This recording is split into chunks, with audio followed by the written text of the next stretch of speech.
오늘의 말씀은 출애굽기 29장 19절부터 34절까지 말씀입니다. 너는 다른 순양을 택하고 아론과 그 아들들은 그 순양의 머리 위에 안수할지며 너는 그 순양을 잡고 그것의 피를 가져다가 아론의 오른쪽 귓부리와 그의 아들들의 오른쪽 귓부리에 바르고 그 오른손 엄지와 오른발 엄지에 바르고 그 피를 제단 주위에 뿌리고 제단 위에 피와 관유를 가져다가 아론과 그의 옷과 그의 아들들과 그의 아들들의 옷에 뿌리라. 그와 그의 옷과 그의 아들들과 그의 아들들의 옷이 거룩하리라. 또 너는 그 순양의 기름과 기름진 꼬리와 그것의 내장에 덮인 기름과 간 위에 꺼풀과 두 콩팥과 그것들 위에 기름과 오른쪽 넓적다리를 가지라. 이는 위임식의 순양이라. 또 여호와 앞에 있는 무교병 광주리에서 떡 한 개와 기름 바른 과자 한 개와 전병 한 개를 가져다가 그 전부를 아론의 손과 그의 아들들의 손에 주고 그것을 흔들어 여호와 앞에 요제를 삼을지며 너는 그것을 그들의 손에서 가져다가 제단 위에서 번제물을 더하여 불사르라. 이는 여호와 앞에 향기로운 냄새니 곧 여호와께 드리는 화제니라. 너는 아론의 위임식 순양의 가슴을 가져다가 여호와 앞에 흔들어 요제를 삼으라. 이것이 내 분깃이니라. 너는 그 흔든 요제물 곧 아론과 그의 아들들의 위임식 순양의 가슴과 넓적다리를 거룩하게 하라. 이는 이스라엘 자손이 아론과 그의 자손에게 돌릴 영원한 분깃이요 거제물이니 곧 이스라엘 자손이 화목제의 제물 중에서 취한 거제물로서 여호와께 드리는 거제물이니라. 아론의 성인은 후에 아론의 아들들에게 돌릴지니 그들이 그것을 입고 기름 부음으로 위임을 받을 것이며 그를 이어 제사장이 되는 아들이 회막에 들어가서 성소에서 섬길 때에는 이레 동안 그것을 입을지니라. 너는 위임식 순양을 가져다가 거룩한 곳에서 그 고기를 삶고 아론과 그의 아들들은 회막문에서 그 순양의 고기와 광주리에 있는 떡을 먹을지라. 그들은 속죄물 곧 그들을 위임하며 그들을 거룩하게 하는데 쓰는 것을 먹되 타인은 먹지 못할지니 그것이 거룩하기 때문이라. 위임식 고기나 떡이 아침까지 남아있으면 그것을 불에 사를지니 이는 거룩한즉 먹지 못할지니라. 네, 우리가 이제 어제에 이어서 제사장 위임식의 장면들을 살펴보겠습니다. 어제 우리가 수송아지의 속죄제와 또 순양의 번제에 대해서 살펴봤습니다. 제사장 위임을 위한 이 예식에는, 이 제사에는 3마리의 짐승들이 사용되었죠. 그래서 수송아지 1마리, 그리고 순양 2마리. 그래서 수송아지는 죄를, 이 제사장들의 죄를 씻어내는 그러한 속죄제로 쓰임을 받았고, 또 수장 1마리는 번제로 하나님께 드리고, 나머지 1마리를 가지고는 화목제로 하나님께 드리는, 그리고 하나님 앞에서 함께 나누어 먹는 그러한 장면이 묘사가 되고 있습니다. 이렇게 속죄제, 번제, 그리고 화목제를 통해서 하나님께 제사장의 위임식을, 또 위임식 제사를 행하는 것이죠. 자, 위임식 순양과 관련돼서 가장 중요한 일은 그 순양의 피로 제사장들의 죄와 더러움을 깨끗하게 씻는 그러한 예식을 치르는 것입니다. 그러니까 물론 속죄제로 쓰인 이 수송아지를 통해서 죄 씻음을 받는 그러한 제사를 드렸습니다만, 보다 상징적인 그러한 모습으로, 상징적인 그러한 과정을 통해서 이 제사장들이 하나님 앞에 흠없고 거룩한 하나님의 사람들로, 하나님의 일꾼들로 드려지게 되는 그러한 과정을 오늘 이 본문이 자세히 설명을 하고 있습니다. 자, 하나님께서는 모세를 통해서 어떤 일을 하게 하셨냐면 순양의 피를 받아서 그 피로 아론과 그의 아들들, 이제 제사장으로 위임을 받는 아론과 그의 아들들의 오른쪽 귓볼과 오른쪽 엄지와 오른발의 엄지를 바르게 하셨습니다. 순양의 피로 오른쪽 귓볼, 오른손의 엄지, 오른발의 엄지에 그 순양의 피를 바르게 하신 것이죠. 자, 여기에는 좀 정확하게 이런 예식을 하는, 이런 행위를 하는 의미가 이것이다 라고 본문에 나와 있지는 않습니다. 근데 왜 나와 있지 않을까요? 그것이 전하는 메시지가, 그것이 전하는 의미가 분명하기 때문이죠. 자, 그러면 순양을 잡아서 그 피로 아론과 그의 아들들의 오른쪽 귓볼과 오른쪽 엄지와 오른손의 엄지와 오른발의 엄지에 바르는 그 목적은 무엇일까? 저는 두 가지가 있다고 생각이 됩니다.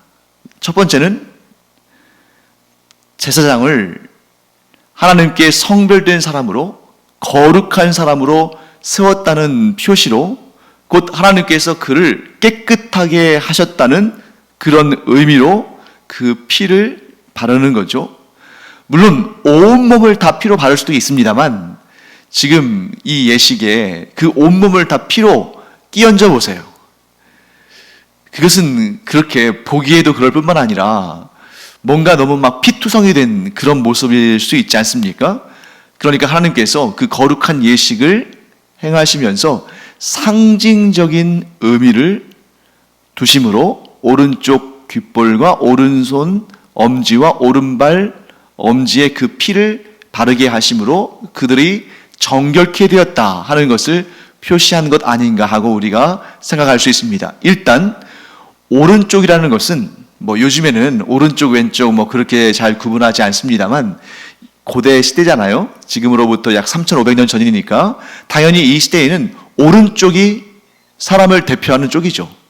그러니까 오른쪽과 왼쪽이 있으면 그 중에 오른쪽이 그 사람을 대표하는 그러한 영역입니다. 그래서 오른쪽을 선택한 것이고, 자, 귓볼에다가 순양의 피를 바른다는 것은 뭘 의미하겠어요? 피는 정결케 하기 위한 거잖아요.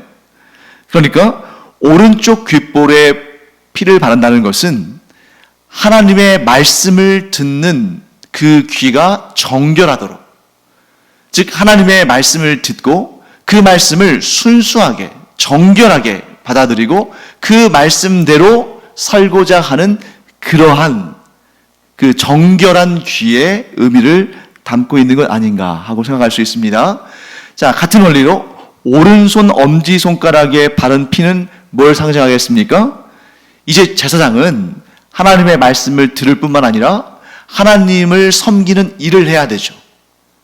그렇기 때문에 그 자신의 손을 대표하는 오른손에 또 그 손가락들을 대표하는 오른손 엄지손가락에 순양의 피를 바름으로 하나님을 섬기는 손을 깨끗이 한다. 하나님을 섬기는 손이 정결케 되었다 하는 그런 의미를 담고 있을 것입니다. 같은 원리로 오른발의 오른 엄지 발가락도 마찬가지죠.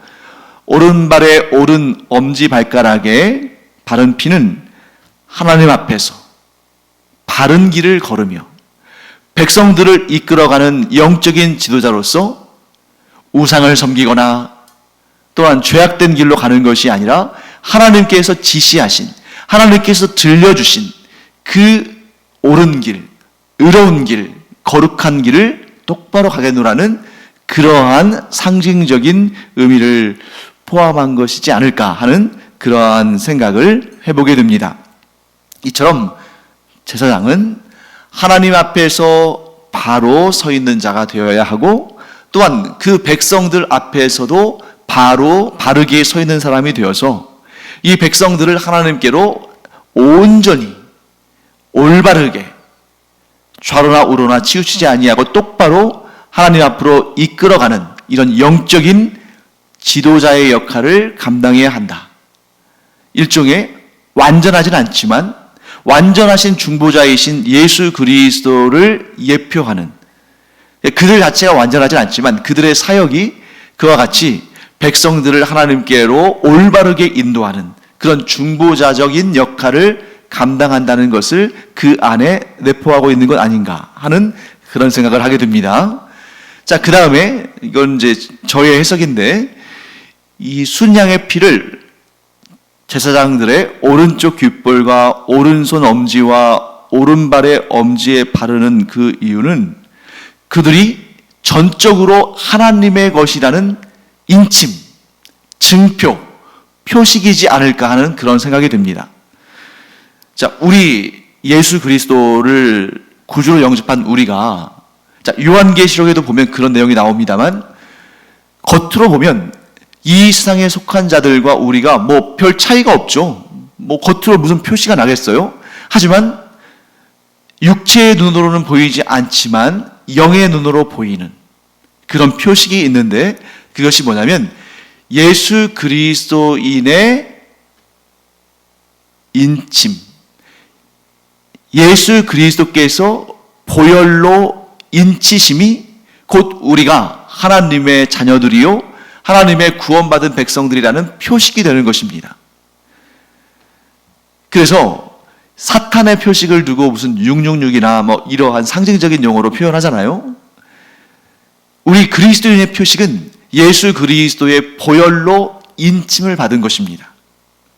이런 것처럼 우리 그리스도인이 예수 그리스도의 보혈로 인침을 받은 것처럼 이 구약의 제사장들이 위임식을 할 때에 그들이 오른쪽 귀에 순양의 피를 바르고 오른손 엄지에 순양의 피를 바르고 오른발 엄지에 순양의 피를 바르는 것은 그들이 하나님께 속한 자다, 그들이 하나님의 것이다, 그들이 하나님의 일꾼이다 하는 것을 표시하는 역할을 상징적으로 한다라는 그러한 생각을 좀 갖게 됩니다. 그래서 이 이전에 하나님께서 모세에게 몇 가지 율법을 말씀을 하시고 전달하셨는데, 여러분 기억하시죠? 우리가 얼마 전에 배웠으니까요. 히브리인 종이 6년을 주인을 위해서 일했으면 7년째는 자유를 얻어서 나갈 수 있는데, 그때 만일 그 종이 자의로 스스로 그 주인을 사랑함으로 자유의 몸이 되기를 원치 않고 계속해서 그 주인의 종으로 살고 싶으면 어떻게 합니까? 네, 문으로 가서, 거기가 이제 문이 좀 딱딱한 그러한 몸을 기댈 수 있고 또 딱딱한 곳이니까 그 문에 가서 서서 그 귀를 뚫으라.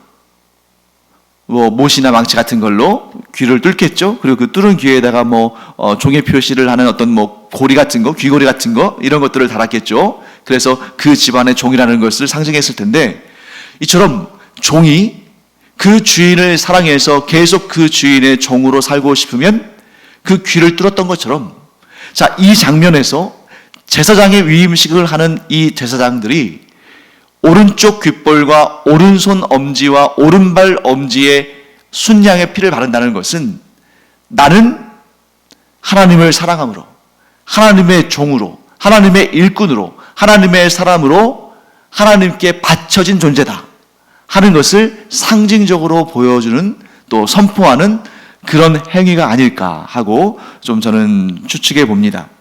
물론 맞을 수도 있고 맞지 않을 수도 있어요. 왜냐하면 지금 성경에 이 본문에 이러한 예식, 제사장의 오른쪽 귓볼과 오른손 엄지와 오른발 엄지에 그렇게 순양의 피를 바르는 그 이유는 이것이다 라고 정확히 말씀하지 않으시기 때문에 우리가 이제 그런 성경의 여러 가지 예들을 동원해서 해석하고 추론할 수밖에 없는 것이죠.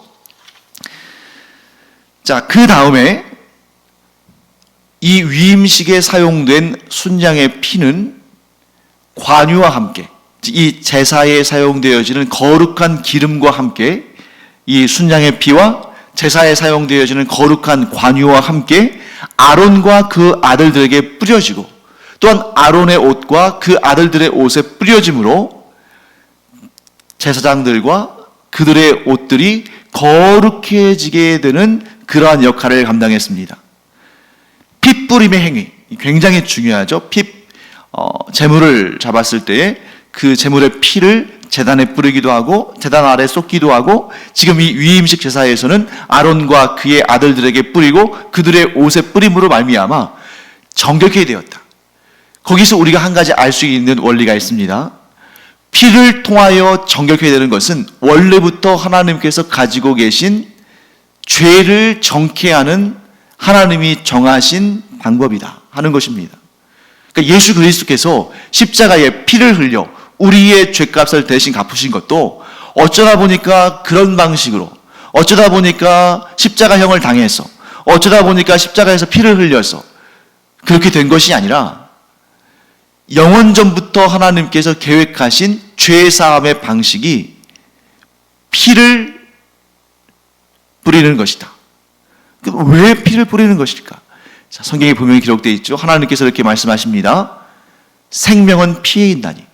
그러므로 생명을 살리기 위해서 피를 뿌리는, 우리의 생명, 우리에게 영원한 생명을 주시기 위해서 영원한 생명의 피를 뿌리신 예수 그리스도를 우리가 이 성경을 통해서 만나지 않습니까? 그래서 그의 예수 그리스도의 피와 같이 영원하고 완전한 피는 아니지만 이 순양의 피를 아론과 그의 아들들과 그들의 옷에 뿌림으로 말미암아 죄를 정결케 하는 그러한 예식을 행한 것입니다. 자, 그렇게 해서 위임식에 사용되어지는 그런 수송아지와 순양 둘은 이렇게 해서 하나님께 바쳐졌습니다. 그런데 그 마지막 순양은 하나님께 화목제물로 드려진 것이기 때문에 화목제물만의 특수성이 있죠. 화목제물은 다른 제물들과는 달리 그 제물은 하나님께 제사를 드린 자들이 함께 그 양을 나누어 먹음으로 말미암아 그러한 제사 후에 아름답고 복된 교제로 이어지는 그러한 제물이 바로 화목제물이라는 것입니다. 그래서 이 화목제물을 드릴 때는 순양과 함께 무교병 하나, 기름을 바른 무교과자 하나, 그리고 무교전병 하나를 모아서 그것을 번제제물과 함께 태워드리고, 그리고 그 화목제물을 하나님께 드릴 때 있어서 하나님께서는 어떤 것들을 또 지시하시냐면 번제와 요제와 거제를 행하라. 그러니까 하나의 제사인데 그 제사 가운데 번제와 요제와 거제를 행하라. 우리가 이런 말씀을 들을 때 번제는 뭐고 요제는 뭐고 거제는 무엇이지? 그리고 이전에 우리가 제사에 대해서 많이 들었던 얘기는 속죄제, 속건제, 화목제 이런 거였는데, 속죄제, 속건제, 화목제 이런 제사의 이름은 많이 들었는데 갑자기 막 여러 가지 제사 이름들이 나오잖아요. 요제도 나왔다가 또 뭐 거제도 나왔다가 화제도 나왔다가 너무 다양하니까 이게 무슨 내용인지를 잘 이해하기가 쉽지 않습니다. 그래서 오늘 본문을 읽으실 때에도 이게 무슨 말인가 하고 좀 어려운 부분들이 많을 거예요. 그것은 저 또한 마찬가지입니다. 왜냐하면 우리가 오늘날 교회의 예전으로 이와 같은 위임식을 행한다든지 혹은 하나님께 정기적으로 짐승의 제사를 드린다든지 이런 일들을 수행한다면 이런 개념들이 우리에게 그렇게 낯설지 않겠습니다만, 오늘날 우리 그리스도인들은, 이 기독교는 단번에 드려주신 예수 그리스도, 우리의 속죄제이시자 하나님과 우리 사이의 화목제물로 단번에 자신의 영원한 생명을 내어주신 예수 그리스도로 인해서 더 이상 온전치 않은 과도기의 예고편과 같은 그런 구약 율법의 제사를 드릴 필요가 없는 거죠. 물론 우리에게 있어서 이웃을 사랑하고 또 그 이전에 가장 중심이 되는 하나님을 사랑하는 이러한 계명의 정신과 이러한 규례와 율례는 우리가 반드시 지켜야 되죠. 또 부모를 공경하고, 또 살인하지 않고, 이웃의 것을 탐내지 않고, 이런 계명들 오늘날까지 여전히 유효하며 여전히 우리는 지켜야 됩니다. 그런데 어떤 율법들은 오늘날까지 여전히 그대로 지켜야 되는 변치 않는 하나님의 명령과 하나님의 뜻입니다만, 어떤 계명들은 더 이상 우리가 지킬 필요가 없는, 아니 오히려 지켜서는 안 되는 그런 계명들이 있죠. 대표적인 것이 바로 이 제사법에 나오는 계명들입니다. 속죄제, 우리가 수송아지를 가져다가 우리의 죄를 사함받기 위해서 제사 드리지 않습니다. 속건제, 화목제 역시 우리 드리지 않습니다. 요제, 거제, 전제, 번제, 우리 그런 개념 사실 우리 몰라도 우리 구원받는데 아무 지장 없습니다. 왜요? 우리의 제사는 우리의 죄를 사함받고 우리가 영원한 생명을 얻는 그 구원을 얻는 데 있어서 필요한 우리의 제사는 이미 끝이 났기 때문입니다. 누가 그 제사를 종료하셨습니까? 예수님께서 십자가에서 단번에 드려진 그 십자가 보혈의 제사로 우리의 구원을 위한 모든 제사는 끝이 난 것이죠. 그럼에도 불구하고 이제 성경에서 이런 말씀들이 나오니까 우리가 기본적인 지식은 좀 가져야 되는 것입니다. 특히 오늘 내용들을 보면 아주 다양한 내용들이 등장하는데 조금 어렵겠습니다만 몇 가지를 제가 소개해 드리면, 순양의 가슴을 흔들어라. 여기서 가슴이라는 것은 이 가슴살을 말하는 거죠. 가슴을 흔들어라. 그것은 요제다. 순양의 넓적다리를 들어라. 그것은 거제다. 그리고 그 요제와 거제는 제사장의 분깃으로 그들에게 주어라. 자, 오늘 본문을 좀 읽다 보면 마치 이러한 그 요제, 거제 이런 그렇게 해서 분리된 그러한 순양의 부위들이 모세에게 전달되는 것처럼 보입니다만, 그것은 사실 모세의 것은 아닙니다. 왜냐하면 모세는 제사장이 아니잖아요. 제사장은 아론과 그의 아들들, 그의 후손들이 이어가는 하나님께서 특별히 그들에게 주신 은혜의 직분입니다. 모세가 취하는 것처럼 보이는 것은 이 제사장 위임식이 진행되는 동안에 그렇게 요제와 거제로 드려진 것은 모세가 그것을 지금 위임식을 진행하고 있으니까 그것을 이렇게 맡아두었다가 그 위임식이 끝나면 아론과 그의 아들들에게 전달해 주는 것이죠. 그래서 대표적인 내용이 이겁니다. 순양의 가슴은 여호와 앞에서 흔들어서 요제로 삼아라. 그리고 순양의 넓적다리는 여호와 앞에서 들어서 거제로 삼아라. 그리고 그것들은 하나님께서 아론과 그의 아들들, 곧 제사장들에게 주시는 분깃이다 하고 말씀하시는 것입니다. 그래서 기왕의 말이 나온 김에 우리가 이 구약에 등장하는, 이 율법서에 등장하는 제사의 종류들과 방식들에 대해서 잠깐 정리하고 지나가겠습니다. 자, 제사가 이렇게 다양하고 이렇게 여러 가지 이름으로 나오는 데에는 그 이유가 있어요. 분류법이 다르기 때문입니다. 어떻게 분류하냐에 따라서 제일 중요한 것은 그 제사의 목적에 따라서 분류하는 거죠. 제사의 목적에 따라서 분류하는 것이 가장 기본적인 분류법입니다. 그렇게 이 제사가 어떤 목적을 위해서 이루어지는 것이냐 하는 그 제사의 목적을 따라서 분류하면 크게 어떻게 나눌 수 있냐면 속죄제, 속건제, 화목제 이렇게 나눌 수 있습니다. 자, 이게 가장 중요한 분류이기 때문에 여러분들이 많이 들어보셨을 거예요. 구체적으로 내용이 어떤 것인지는 깊이는 모른다 할지라도 속죄제는 무엇입니까?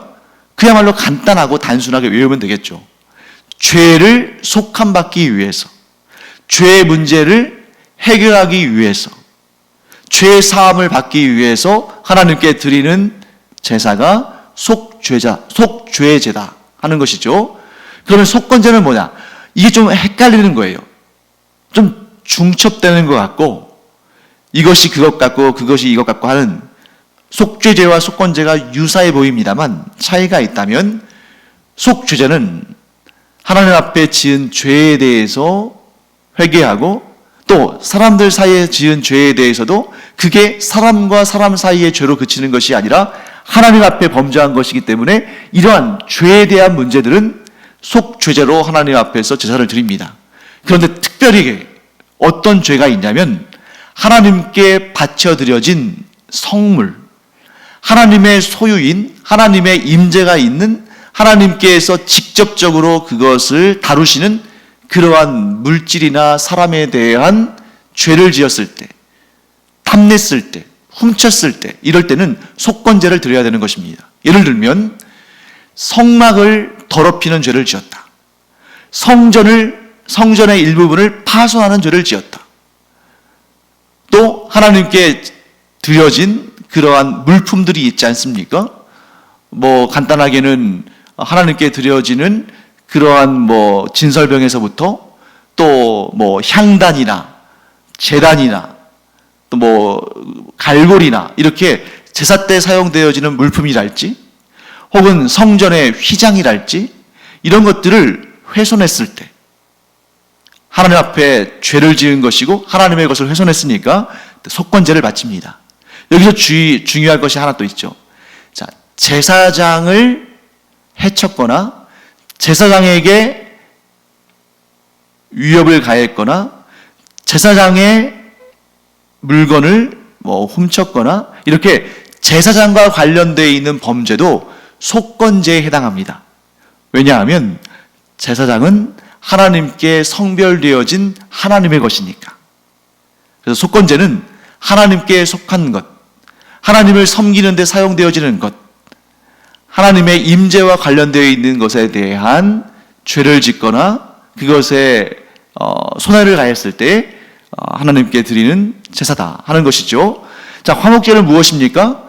하나님과의 그 관계의 회복에 대한 감사, 하나님의 은혜에 대한 감사, 또 사람과 사람 사이에 또 이 다툼과 분열이 있을 때 그것이 회복되게 된 것에 대한 감사, 이런 감사의 제사, 또 하나님과의 관계에 어떠한 더 가까움을 위한, 더 가깝고 친밀한 관계를 위한 제사, 이런 거라고 볼 수 있겠죠. 그 다음에 또 어떤 분류가 있냐면 제사하는 방법, 방식에 대한 분류가 또 있습니다. 대표적으로 번제, 거제, 요제 이런 것이 있는데, 그러니까 속죄제, 속건제 이런 거 얘기하면서 번제나 요제나 거제나 이런 말들이 화제나 이런 말들이 겸하여 나올 수 있는 거예요. 분류법들이 서로 이렇게 다르니까 이렇게. 그래서 번제는 뭐겠습니까? 완전히 다 불에 태워서 없애는 제사죠. 자, 거제는 아까 말씀드린 것처럼 들어 올리는 제사. 그리고 요제는 흔드는 제사. 이렇게 분류가 됩니다. 그 다음에 제사할 때 드리는 그 제물의 재료에 따른 분류도 있습니다. 어떤 걸 드리냐 하는 거예요. 자, 예를 들면 여러분 화제라는 말이 나왔죠. 오늘 본문에도 화제가 나오는데 이 화제는 특히 이 번제와 같이 무엇인가를 태울 때 물론 그 태우는 그 소재가 짐승입니다만, 가축입니다만, 그런데 하나님께 올려드려질 때 이런 연기, 냄새, 향기, 즉 연기와 냄새와 향기를 하나님께 드린다 하는 그런 개념에 있어서는 그것은 화제입니다. 그리고 소제는 곡식을 드리는 거예요. 그래서 밀이나 보리나 이것을 추수해서 그냥 드리는 것도 소제고, 그 밀이나 보리를 빻아서 가루로 만들어서 그걸로 떡을 만들거나, 즉 빵이죠. 빵을 만들거나 과자를 만들거나 전병을 만들어서 드리는 것도 소제에 해당하는 것입니다. 그리고 전제도 있죠. 전제는 액체로 드리는 제사, 주로 포도주가 되겠죠. 이렇게 제사의 목적을 따라 분류하냐, 제사하는 방법, 방식에 따라서 분류하냐, 제사의 재료를 따라서 분류하냐에 따라서 아주 다양한 제사들이 등장한다 하는 것을 우리가 알 수 있습니다. 자, 이제 마지막으로 제사장들이 받는 몫이 있습니다. 그것이 뭐냐면 하나님께 드려진 제물들 가운데 일부가 제사장들의 분깃으로, 곧 제사장들의 몫으로 주어지는데, 대표적인 것이 오늘 이 유임식에도 나옵니다만 이 순양의 가슴 부위, 이 하나님께 바쳐드려진 짐승의 가슴 부위는 그것을 하나님 앞에서 이렇게 흔들므로, 그것을 흔드는 표현을 통해서 이것은 하나님께 바쳐진 것인데 그것을 하나님의 뜻을 따라 제사장의 분깃으로 돌리겠습니다 하고 표시를 하는 거죠. 그래서 순양의 가슴은 요제로, 그 다음에 순양의 넓적다리는, 이제 뒷다리죠, 넓적다리는 그것을 들어서 하나님께 바쳐진 것인데 하나님의 명을 따라 제사장에게 돌리겠습니다 하면서 그것은 제사장의 분깃으로 따로 떼어놓는, 그리고 곡식으로 드려진 혹은 곡식 가루로 만든 빵이나 과자나 전병 같은 경우에도 그것의 일부를 번제와 함께 하나님께 태워드린 다음에 나머지는, 그 광주리에 있는 나머지는 제사장들에게 돌려서 그들이 먹게 하는, 그러한 것들이 이제 성경에 자세히 설명이 되어 있습니다. 자, 이렇게 하나님께서 분명히 하나님께 올려드려진 제사물인데 그 중에 일부를 제사장들의 몫으로, 그들의 분깃으로 하나님께서 떼어주시죠. 그건 뭘 의미하냐면 제사장들의 기업은 땅이 아니라 하나님이시다. 그렇기 때문에 하나님께 바쳐진 것들 가운데 일부를 제사장들의 삶을 유지하는 그들의 음식으로, 그들의 분깃으로, 그들의 기업으로 주겠노라. 그러므로 제사장들에게 있어서 기업은, 제사장들에게 있어서 분깃은 다른 지파 사람들과 같이 땅이 아니라 그들의 기업은, 그들의 분깃은 하나님이시다. 하나님께서 나의 기업이 되신다. 하나님께서 나의 분깃이 되신다 하는 것이 이 제사장들의 고백인 것입니다. 실제로 이후에 이 과정을 거친 다음에 이스라엘 백성들이 약속의 땅 가나안 땅에 들어간 다음에 이 레위 지파, 곧 제사장들과 성막과 성전에서 일하는 하나님의 택함 받은 사람들은 땅을 기업으로 얻지 못하죠. 대신에 하나님께서는 그들을 위하여 이스라엘 백성들이 하나님께 드린 제물들 가운데 일부를 그들의 몫으로, 이 가슴살의 요제와 넓적다리의 거제를 그들의 몫으로 돌리게 하시고, 또한 이스라엘 백성들이 하나님께 드린 11조의 일부를 이 이스라엘의 제사장들의 분깃으로, 그들의 기업으로 사용되어지게 하시고, 또 이스라엘 백성들이 이제 각 지파별로 이렇게 땅을 차지하고 있는데 그들 가운데 어떤 곳에는 도피성이 있고 또 어떤 곳에는 그 제사장들이 이 백성들을 가르치고 그들을 인도하는 그런 역할을 할 때 그들이 퍼져 있어야 되는데, 그들이 거할 땅과 그들이 살아가면서 어느 정도의 양식을 얻을 수 있는, 경작해서 얻을 수 있는 그 정도의 땅은 하나님께서 그 각 지파별로 이 제사장들에게 주도록 하셨습니다. 자, 결론적으로 제사장들은 그들의 기업이 누구로? 하나님으로, 그들의 분깃이 하나님으로 그들에게 주어졌다는 것이, 즉 하나님께서 그들의 기업이시요 하나님께서 그들의 분깃이라는 것을 그들은 이 말씀을 통해서, 하나님의 뜻을 통해서 알게 되고 고백하게 되는 것입니다. 자, 오늘날 우리도 마찬가지죠. 우리는 우리 스스로를 뭐라고, 우리의 정체성을 뭐라고 인식해야 됩니까? 우리는 하나님의 택함받은 왕같은 제사장들이다. 자, 제사장들은 땅을 기업으로 받지 아니하고 하나님을 기업 삼은 사람들이다.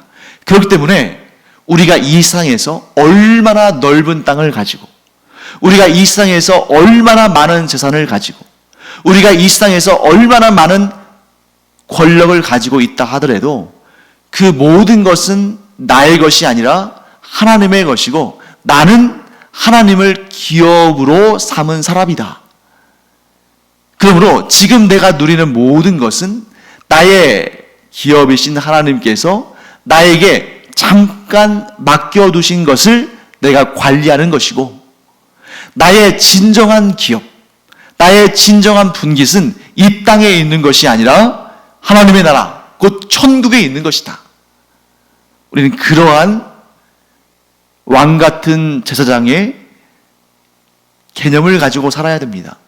사랑하는 성도 여러분, 우리가 얼마든지 열심히 일해서 돈을 벌어서 땅도 살 수 있고 집도 살 수 있고 빌딩도 살 수 있고 기업도 인수할 수 있고 얼마든지 자유롭게 재산권을 행사하며 살 수 있습니다. 그러나 우리가 분명히 알아야 할 것은 나는 천년 만년 아니 영원토록 그 소유를 나의 것으로 누리며 살 것이 아니라 나는 이 세상에서 하나님께서 나에게 맡겨두신 것을 잠깐 경영하고 그것을 수행하는 청지기의 역할을 수행하는 것이지 그것은 결코 내 것이 아니다. 그것은 하나님의 것이다.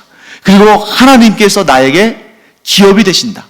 하나님만이 나의 분깃이다 하는 그런 마음으로 이 세상을 살고 천국에서 영원한 기업, 영원한 분깃을 누리는 우리 모두가 되기를 간절히 축원합니다.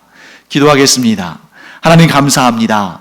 하나님께서 저희의 기업이 되시고 하나님께서 저희의 분깃이 되어 주시니 감사드립니다. 저희가 이 땅에서 하나님의 것을 잠깐 또 청지기로서 맡아서 일하고 누리다가 주님의 그 나라 천국에 올라가서 저에게 주시는 그 영원한 기업을 누리는 주의 종들 되게 하여 주시옵소서. 감사드리며 예수님의 이름으로 축복하며 기도합니다. 아멘.